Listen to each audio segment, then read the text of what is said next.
Effective notes making कैसे हो सकती है?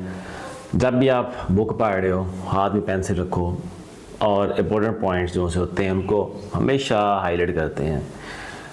अब नोट्स कैसे बनाएंगे? नोट्स अच्छे तब बनेंगे जब आपको वो पैसेज समझ आएगा, उसके अलावा आपको नोट्स आप नहीं बना पाओगे अच्छे।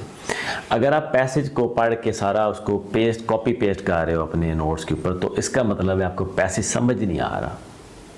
हमेशा एक काम करते हैं कि आप पैसेज के अंदर से आइडिया ड्राइव करते हैं, जो मेन आइडिया पैसेज का होता है उसके 3-4 शॉर्ट पॉइंट सब बनाते हो और उस पेज की बैक साइड पे रेफरेंस लिख लो कि किस बुक से किस पेज से मैंने लिया। अब अगर आप वो आइडिया ड्राइव नहीं कर पा रहे उस एक पैराग्राफ से, इसका मतलब आपको पैराग्राफ समझ नहीं आया। इसका रिजल्ट क्या होता है कि आप पूरा पैराग्राफ लिखने की कोशिश कर देते हैं कि मैं हर लाइन लिख दूँ, मुझसे कुछ स्किप ना हो जाए। वजह ये होती है कि आप पैराग्राफ को कंप्रीहेंड नहीं कर पा रहे होते।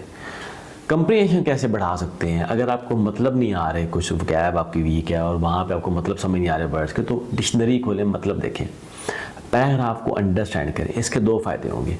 अंडरस्टैंडिंग से एक तो कॉन्सेप्ट क्लियर होगा आपका, दूसरा आप जो नोट्स बनाओगे वो बहुत इफेक्टिव होंगे, वो सेंट्रल आइडिया पोजेस करेंगे, वो आइडिया पेपर में जो आप जाके लिखोगे, रिप्रोड्यूस करोगे, इफेक्टिव होगा।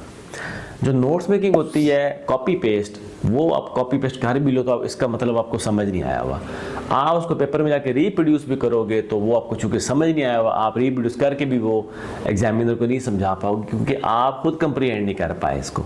इफेक्टिव नोट्स मेकिंग होती है चीज़ों को समझ के मेन आइडियाज़ निकालना, उनको लिखना और फिर उनको पेपर में जाकर रीप्रोड्यूस करने की कैपेसिटी। इसलिए तो कहते हैं कि किसी के नोट्स आपके किसी काम के नहीं है, हर शख्स जो सा है वो अपने मुताबिक आइडिया कंप्रीहेंड करता है।